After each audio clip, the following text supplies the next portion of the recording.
Authenticity matters when examining the law. What follows is a comprehensive look at real events, presenting unfiltered and unedited perspectives. Experience raw, unaltered footage directly from the front lines of justice, where every second carries profound consequences. Step away from the truck! Hands up, now!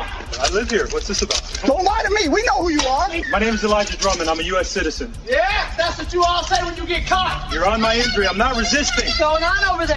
At 6:42 a.m. on a quiet residential street in Columbus, Georgia, 3 unmarked black SUVs blocked the driveway of a single-story brick home with an American flag hanging from the porch. 6 ICE agents in full tactical gear surrounded a black man in gym shorts and a faded Army t-shirt as he loaded a toolbox into the bed of his pickup truck for work. Before he could turn around, 2 agents grabbed him by the arms, forced him face down onto his own concrete driveway, and zip-tied his wrists behind his back. They were shouting about a deportation warrant. The man was Staff Sergeant Elijah Drummond, retired, a United States citizen born 38 years ago in the same city where his face was now pressed into the pavement. He was a Purple Heart recipient, a 2-tour combat veteran who had taken shrapnel in Fallujah, protecting the same flag now stitched onto the sleeves of the men pinning him down. The agents had no judicial warrant, no criminal warrant, no arrest order with his name on it. They had the wrong address, the wrong target, and the wrong man. And standing at the screen door 6 feet away, watching her father held to the ground by armed strangers, was his 7-year-old daughter Nyla, screaming so loudly the neighbors could hear it from inside their homes. Before we go any further, comment where in the world you are watching from, and make sure to subscribe because the next story is one you don't want to miss. Elijah Drummond had lived in Columbus his entire life. He grew up on the South Side, raised by a single mother who worked double shifts at the textile plant. He was quiet, disciplined, and built for structure. He enlisted in the United States Army at 18, the day after his high school graduation. Infantry. He shipped out within months and never looked back. Over the next 14 years, Elijah rose through the ranks on 2 combat deployments, first to Iraq and then to Afghanistan. He earned his promotions the hard way, in firefights and field operations, where decisions were made in seconds and mistakes were measured in bodies. It was during his second tour in Fallujah that an IED detonated beneath his convoy. The blast killed 2 members of his squad instantly. Elijah survived with a titanium plate in his left leg and partial hearing loss in his right ear. For his actions that day, the Army awarded him the Purple Heart. He came home with an honorable discharge, a box of commendations, and a body that reminded him every morning of what he had given. He settled back in Columbus, took a job as a licensed electrician, married a woman named Simone, and built a life that was small and steady. When Simone was diagnosed with cancer, he cared for her until the end. That was 2 years ago. Since then, Elijah had raised Nyla on his own. He braided her hair before school. He coached Little League on Saturdays. He went to work, came home, and kept his house clean. He was respected on his block, known by name at the hardware store, and never once asked the world to notice what he had sacrificed. He was the kind of man who gave everything and expected nothing in return. And on that Tuesday morning, his country repaid him by putting his face on his own driveway and making his daughter watch. The lead agent was Supervisory Deportation Officer Vincent Taggart, 44 years old, 16 years with Immigration and Customs Enforcement. He had built his career on volume. His unit ran more enforcement operations per quarter than any other in the southeastern region, a number his supervisors praised in performance reviews without ever asking how it was achieved. The answer was speed. Taggart's teams moved fast, verified little, and relied on instinct over paperwork. Among field agents, he was known as a closer. Among immigration attorneys and civil rights groups, he was known as something else entirely. Over the course of his career, 7 formal complaints had been filed against Taggart for rights violations, including 2 wrongful detentions of U.S. citizens, one involving a 63-year-old Puerto Rican grandmother held for 11 hours, before anyone confirmed her citizenship. Every complaint had been administratively cleared.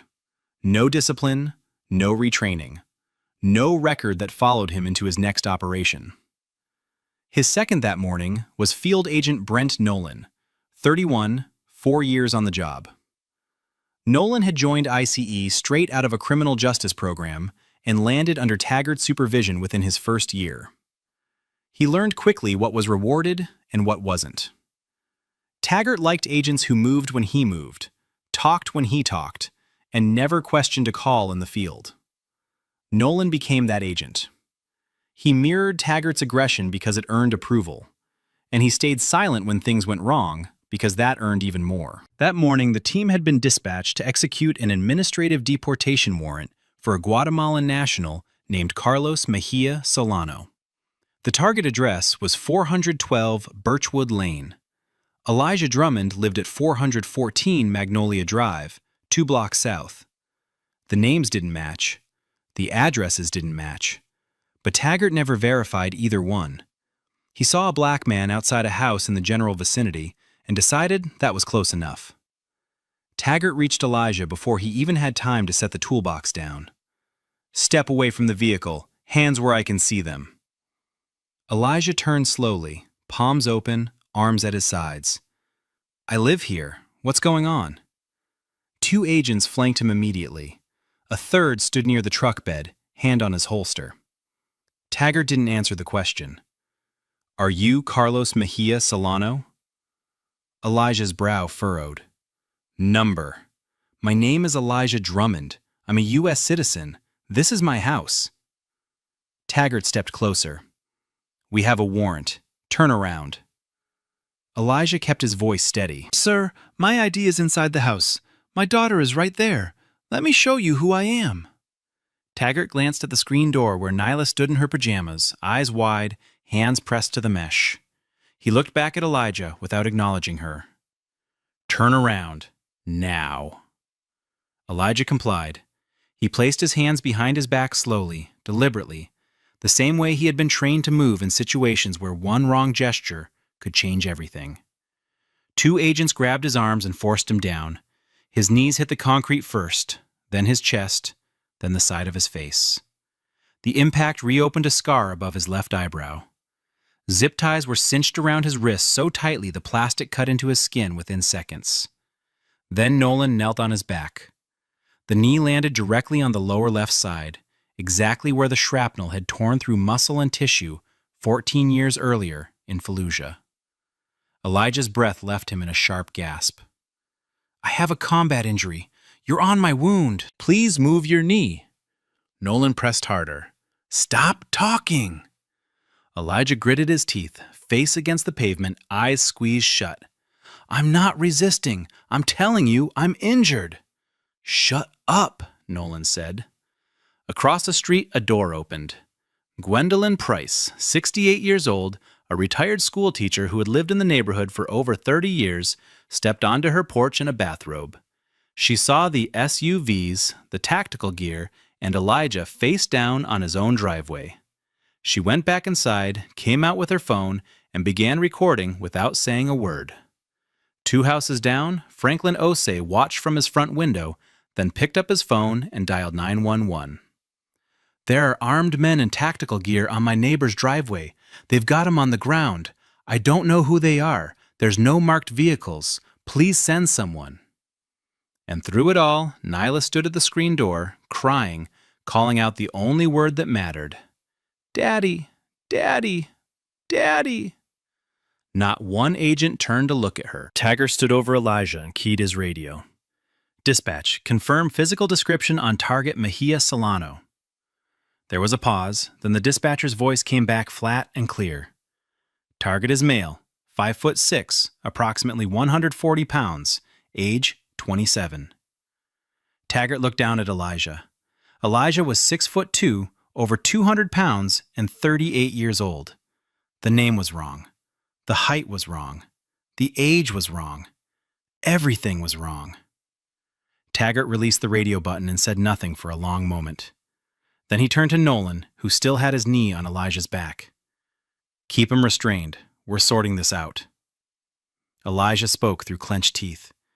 "There's nothing to sort out. My name is on the mailbox. My ID is inside the front door. You have the wrong person." Taggart didn't respond. A third agent, one of the younger members of the team, walked toward the house and stopped at the screen door. Nyla was still standing there, tears running down her face, her small hands flat against the mesh. The agent looked at her for a moment, then turned and walked back toward the SUVs without a word. He didn't speak to her, didn't tell her it was going to be okay, didn't call for anyone to come be with her. He just left a 7-year-old girl standing alone behind a door, watching her father bleed on the concrete. From across the street, Gwendolyn Price raised her voice for the first time. "That man is a veteran. He's lived in that house for years. You have the wrong person." Taggart turned toward her porch. His expression didn't change. "Ma'am, we determine who's who, not you. A lot of people claim things they're not." The words carried clearly across the morning air. Gwendolyn's phone caught every syllable. So did the Ring doorbell camera mounted on Franklin Osei's front door directly across the street, recording in high definition with a timestamp in the corner of the frame. Gwendolyn didn't lower her phone. She didn't go back inside. She stood on her porch in her bathrobe and kept recording. Because she had spent 30 years teaching children the difference between right and wrong, and she knew exactly which one she was looking at. The first Columbus PD cruiser arrived 7 minutes after Franklin's 911 call.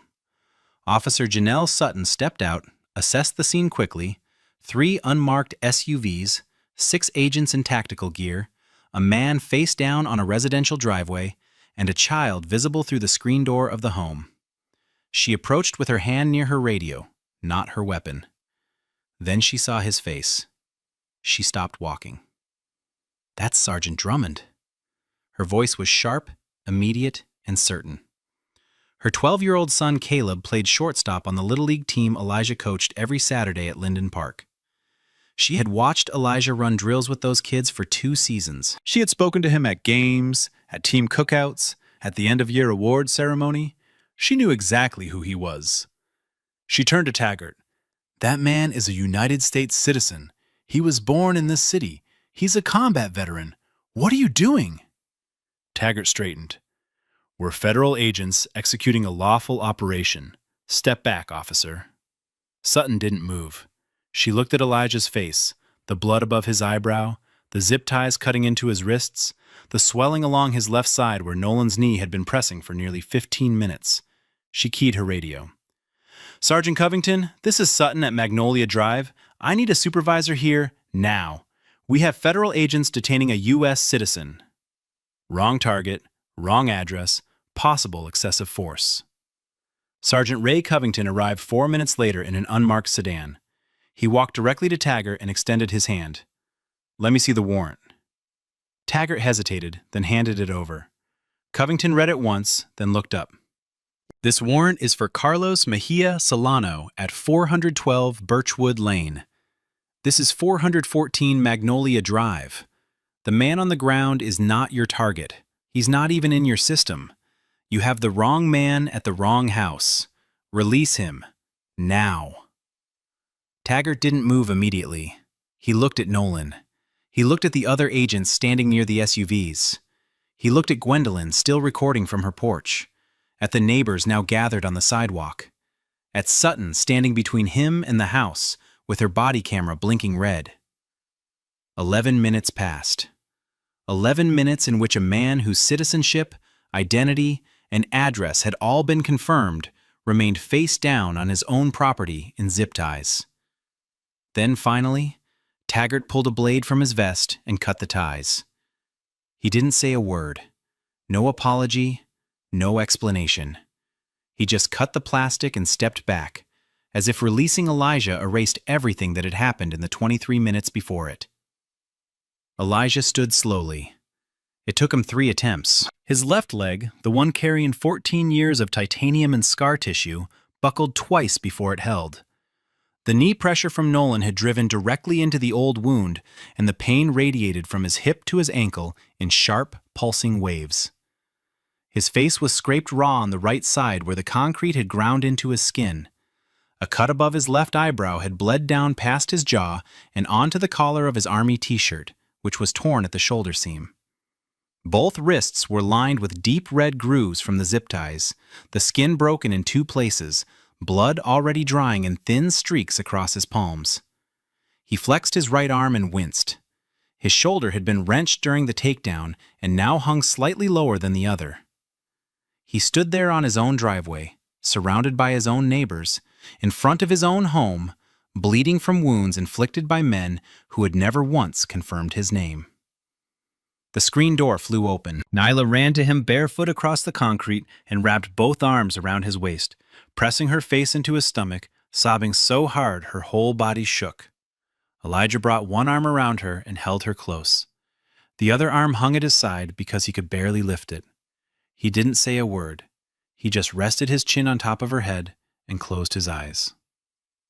Gwendolyn crossed the street with tears streaming down her face. Franklin stood at the edge of the driveway, fists clenched, jaw tight. Other neighbors gathered on the sidewalk in bathrobes and work clothes, some holding coffee, some holding phones, all of them silent.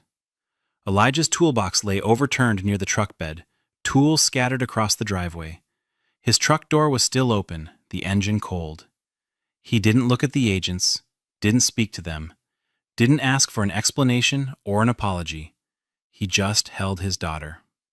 Officer Sutton approached quietly and stood a few feet away until Elijah opened his eyes. Sergeant Drummond, I'm going to make sure every piece of this is documented. My body camera has been running since I arrived. She paused.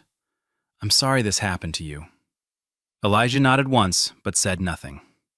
Across the street, mounted beneath the eave of Franklin Osei's front porch, a Ring doorbell camera had recorded the entire encounter from start to finish. 23 minutes of uninterrupted footage. Every agent, every order, every second Nyla spent screaming behind that screen door. It had captured all of it, and it was already saved to the cloud. Gwendolyn Price uploaded her phone video at 9:14 that morning. She posted it without commentary, just a 12-minute clip titled, "They did this to a veteran on his own driveway." Franklin Osei uploaded the Ring footage an hour later, all 23 minutes, time-stamped and unedited. By noon, both videos had been shared thousands of times. By 3 p.m., a veterans advocacy page with over 2 million followers reposted the Ring footage with a single caption. Purple Heart recipient, U.S.-born citizen, wrong address, wrong man, no apology. The clip exploded. By evening, the combined views crossed 2 million. By the next morning, they had passed 6. The image that defined the story wasn't the takedown or the knee on his back. It was a single frame from the Ring camera, pulled and screenshotted by thousands of people independently, as if they had all recognized the same unbearable detail at the same moment. In the frame, Elijah lay face down on the concrete, arms zip-tied behind his back, blood visible on his forehead. Behind him, the front door of his home was slightly ajar, and hanging from a bracket on the porch, directly above the scene, was an American flag, still and limp in the windless morning air. That image spread faster than the video itself. Veterans organizations issued furious public statements. 3 congressional offices released responses before lunch. Civil rights attorneys began calling Elijah's phone, leaving voicemails offering representation. Local news led with the story at 5 and 6. National outlets picked it up by the following morning. Anchors described the footage. Legal analysts broke down the Fourth Amendment violations. Retired military officers went on camera and said what millions were already thinking. He bled for this country, and this country sent armed men to his driveway who didn't even bother to check his name. And in a quiet office inside ICE's Southeastern Field headquarters, someone pulled up the Ring footage on a government computer, watched the first 4 minutes, and immediately forwarded it to the regional director with a single line in the email. "We have a serious problem." ICE headquarters in Washington released a statement at 4:47 p.m. the following day, nearly 32 hours after the arrest. It was 3 sentences long. The statement described the incident as a procedural discrepancy during a routine enforcement action and said the agency was conducting an internal review. It concluded by affirming that all agents involved had followed standard operational protocol. There was no mention of Elijah's name, no mention of his military service, no mention of Nyla, no acknowledgement that the warrant had been for a different person at a different address. The statement read like it had been drafted by someone who had never watched the footage, or, more likely, by someone who had watched every second of it and understood exactly how much needed to be buried. That same day, Taggart filed his official incident report. In it, he described Elijah as initially uncooperative and stated that the subject failed to comply with verbal commands, necessitating physical restraint. He wrote that force used was proportional to the circumstances and consistent with field protocol for high-risk enforcement operations. Nolan filed his report the following morning. It echoed Taggart's nearly word for word, same phrasing, same structure, same calculated omissions. Neither report mentioned that the dispatcher had read back a physical description that didn't match Elijah. Neither mentioned Gwendolyn's repeated attempts to tell them they had the wrong man. Neither mentioned Nyla standing at the screen door. Neither mentioned the 11 minutes Taggart waited after Sergeant Covington told him to release Elijah.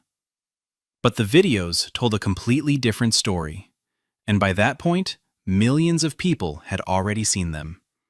Within 48 hours, congressional inquiries began flooding into the Department of Homeland Security.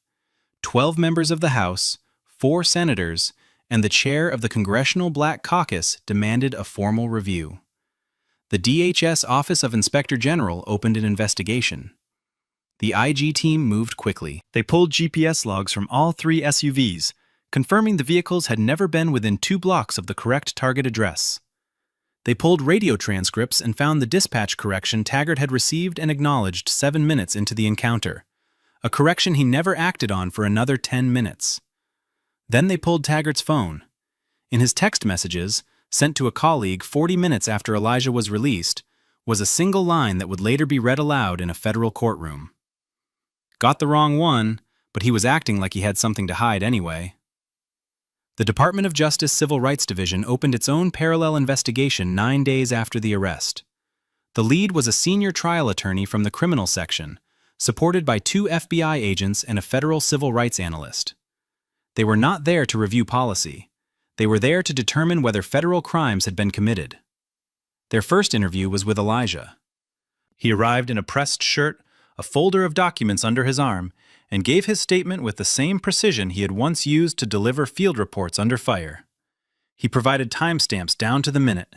He recalled exact phrases, who said what and when.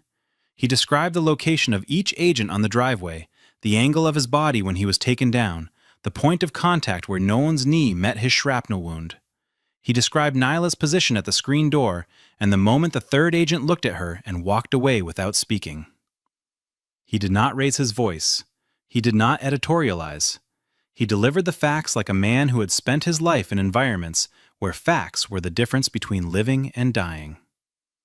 The investigators then interviewed Gwendolyn Price, whose video had become the most viewed clip associated with the case. She described what she saw from her porch and repeated Taggart's words exactly.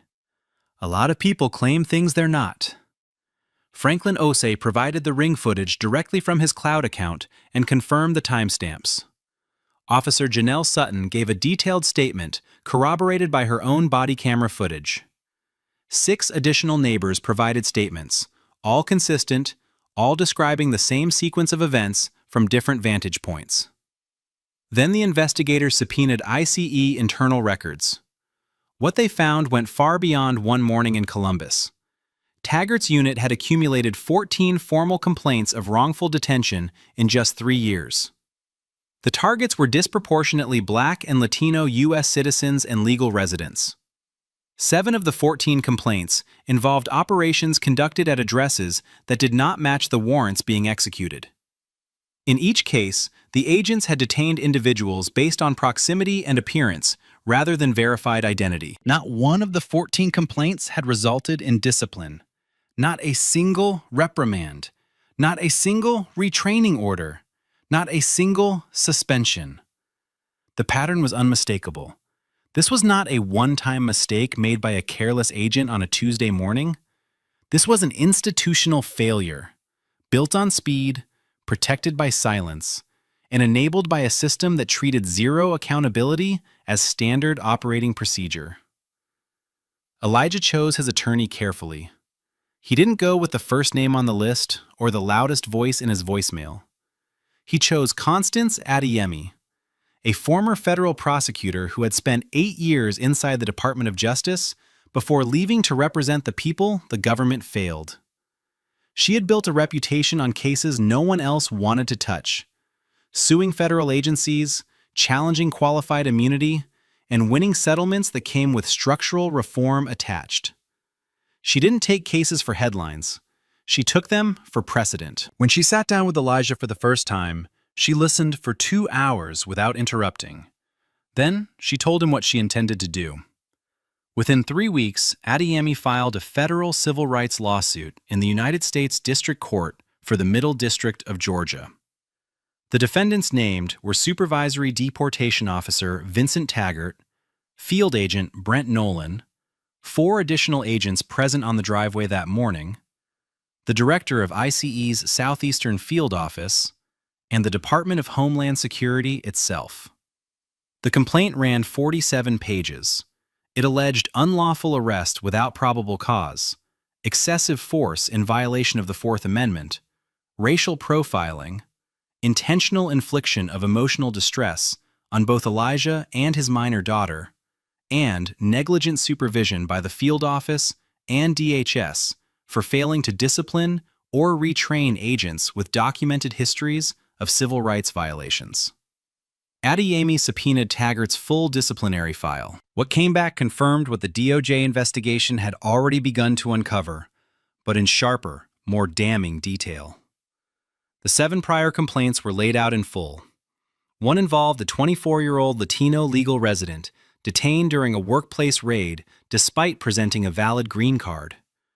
Another described a black mother of 3 pulled from her vehicle at a gas station while her children sat in the back seat. Agents held her for 45 minutes before confirming she was a U.S. citizen. But the worst was a case from 2 years earlier. A 70-year-old black man named Cornelius Beckett, a retired postal worker and U.S. citizen born in Macon, Georgia, was picked up during an enforcement sweep outside a bus station. He was transported to a federal detention facility 90 miles away. He told every person who would listen that he was an American citizen. No one checked for 9 hours. When they finally ran his information, they confirmed he was exactly who he said he was. He was released without explanation. The complaint on that case had been reviewed and closed with 3 words written at the bottom of the file: no action required. Adeyemi included every word of that case in her filing. She wanted the court to see not just what happened to Elijah Drummond, but what had been allowed to happen to others before him, and what would keep happening if no one was held accountable. The case reached Congress 5 weeks after the lawsuit was filed. The House Judiciary Subcommittee on Immigration and Citizenship announced a formal hearing on ICE enforcement practices, and Elijah Drummond was invited to testify. He arrived in Washington on a Tuesday morning wearing a dark suit, a pressed white shirt, and his Purple Heart pinned to his left lapel. He sat at a long wooden table facing the committee, a microphone in front of him, cameras behind him, and a room full of staffers, reporters, and spectators watching from every seat. He did not bring prepared remarks. He spoke from memory, the way he had given field reports for 14 years. He described the morning simply and completely: the toolbox, the SUVs, the agents, the orders, the takedown. He described the concrete against his face and the zip ties cutting into his wrists. He described the knee on his shrapnel wound and the way his vision blurred from the pain.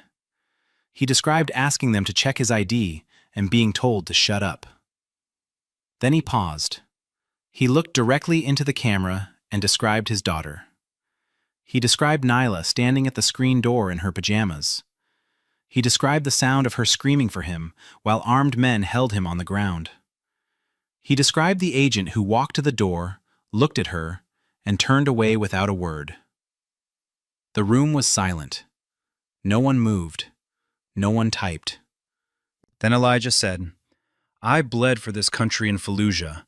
I left pieces of myself in the sand so that families like mine could be safe at home.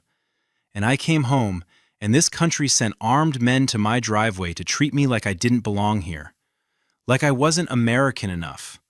Like my citizenship needed to be earned twice because of the color of my skin." A committee member turned to the acting ICE director, seated at a separate table across the room. How was this allowed to happen? The director adjusted his microphone. He spoke about operational protocols, about ongoing internal reviews, about the agency's commitment to accountability and professionalism. He used the phrase "standard procedure" 3 times. He did not say Elijah's name. He did not mention Nyla. He did not answer the question. Clips of Elijah's testimony were posted online within the hour. By evening, they had been viewed over 8 million times. The image of a Purple Heart veteran sitting calmly before Congress, describing how his own government treated him like a criminal in front of his child, became the second defining frame of the case. The first was the flag above the driveway.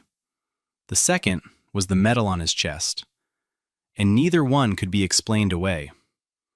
The federal grand jury returned indictments 6 weeks after the DOJ investigation concluded.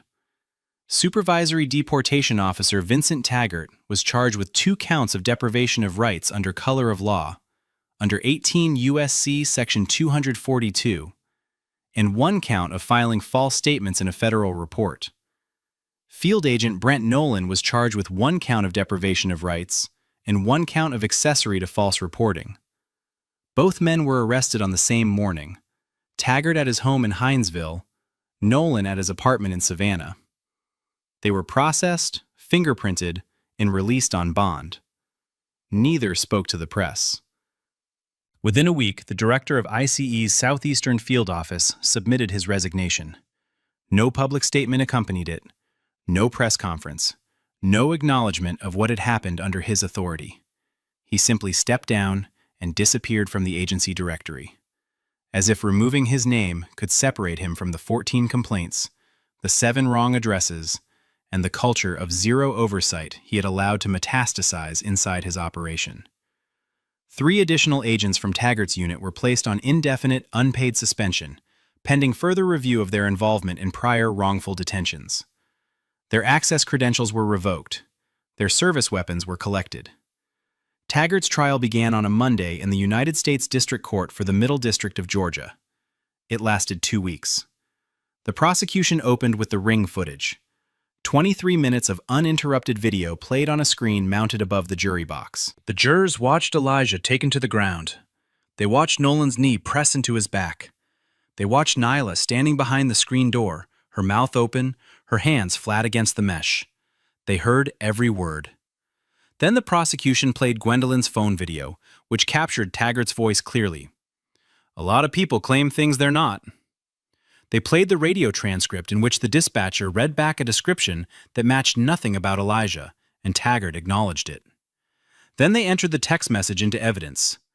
Got the wrong one, but he was acting like he had something to hide anyway. The defense argued it was an honest mistake, a high-pressure operation, a regrettable error in the fog of field enforcement. The attorney described Taggart as a dedicated public servant with 16 years of experience who made a split-second judgment call. He asked the jury to consider the difficulty of the work, the danger of enforcement operations, and the impossibility of perfection. The prosecution responded by replaying the 11 minutes Taggart waited after being told to release Elijah. 11 minutes after a Columbus PD supervisor stood in front of him, holding the wrong warrant, and said plainly that the man on the ground was not the man they were looking for. The jury deliberated for 4 hours. They returned guilty on all counts. Taggart was sentenced to 30 months in federal prison. The judge noted the flagrant disregard for a citizen's constitutional rights, the physical harm inflicted on a decorated combat veteran, and the emotional trauma caused to a minor child who watched her father brutalized from inside her own home. Nolan received 14 months. The judge described him as a willing participant who chose obedience over conscience and silence over intervention. Both men were permanently barred from federal law enforcement. Their credentials were revoked. Their names were entered into the National Decertification Index. Neither would carry a badge again. The civil lawsuit settled 4 months before it was scheduled to go to trial. Constance Adeyemi had built a case so thoroughly documented and so publicly visible that the Department of Homeland Security's attorneys had no room to maneuver. The video evidence alone was devastating. Combined with the disciplinary records, the dispatcher transcripts, the text message, and the testimony of 9 witnesses, the government's legal team understood that a jury trial would not produce a more favorable outcome than what was already on the table. DHS agreed to a settlement of $4.2 million, one of the largest individual payouts in an ICE wrongful arrest case in the agency's history. The money was significant, but Adeyemi had made clear from the beginning that a check alone was not acceptable. The settlement included a binding set of structural reforms imposed on ICE's Southeastern Field Office and recommended for adoption agency-wide. Mandatory address and identity verification protocols were required before any enforcement action could be initiated. No agent could approach a target location without confirmed cross-referencing of the warrant name, physical description, and address against at least 2 independent databases. An independent review process was established for all complaints involving U.S. citizens or legal permanent residents, removing the authority of field office supervisors to close complaints without external oversight. Quarterly public reporting on wrongful detentions was mandated, including demographic data on the individuals affected. And a civilian oversight board was created for the regional field office, with the authority to review operations, access complaint files, and issue binding recommendations. Elijah sat in Adeyemi's office the day the settlement was finalized. He read every page. He signed where he needed to sign. Then he told her what he wanted to do with a portion of the money. He established a legal defense fund for U.S. citizens and lawful residents wrongfully targeted by immigration enforcement. People who didn't have cameras rolling, didn't have neighbors willing to record, didn't have a decorated military record to force the system to pay attention. The fund would connect them with attorneys, cover legal costs, and ensure their cases didn't vanish into the same administrative silence that had swallowed the 14 complaints before his. He named the fund after his late wife, the Simone Drummond Justice Fund, because she had believed, even when the world gave her every reason not to, that doing the right thing still mattered. Elijah went back to work 3 weeks after the settlement was finalized. He loaded his toolbox into the same truck, drove to the same job sites, and pulled wire through the same walls he had been pulling wire through for years. He picked Nyla up from school at 3:15 every afternoon. He coached Little League on Saturdays at Linden Park, running the same drills, standing behind the same backstop, clapping for the same kids who didn't know or care what had happened on his driveway. He didn't give interviews. He didn't write a book. He didn't go on tour. He went back to the life he had built because that life was the whole point. The only visible change was the driveway. He had it repaved 2 weeks after the settlement. Smooth concrete, no cracks, no scuff marks, no blood-stained patch where his face had been pressed into the ground. He didn't do it for himself. He did it because Nyla walked across that driveway every morning on her way to the school bus, and he didn't want her to look down and remember. Gwendolyn Price still lived across the street. She still waved to Elijah every morning when he loaded his truck.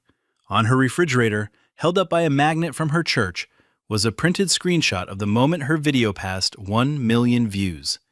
She never posted another video in her life. She didn't need to. She had done what needed doing when it needed doing, and that was enough. Officer Janelle Sutton received a formal commendation from the Columbus Police Department for her intervention that morning. Her sergeant wrote in the citation that her actions represented the highest standards of professional conduct and community trust. She never spoke publicly about the case, but at the next Little League game, she sat in the bleachers behind home plate and watched her son take the field, coached by the same man she had found face down on his own property, and she knew exactly what her badge was supposed to mean. Vincent Taggart served his 30-month sentence at a federal correctional facility in Jessup, Georgia. His former profession earned him no respect inside those walls. He kept to himself, filed no appeals, and made no public statements. When he was released, he left the state. His name returned nothing in law enforcement databases except a revoked credential and a case number. Brent Nolan served 14 months at a minimum security facility in Montgomery, Alabama. After his release, he left law enforcement entirely. He never applied for another badge. He moved to a small town in North Florida where no one knew his name and no one had seen the video. The ICE Southeastern Field Office underwent a full restructuring in the year following the settlement. New leadership was installed. Verification protocols were implemented.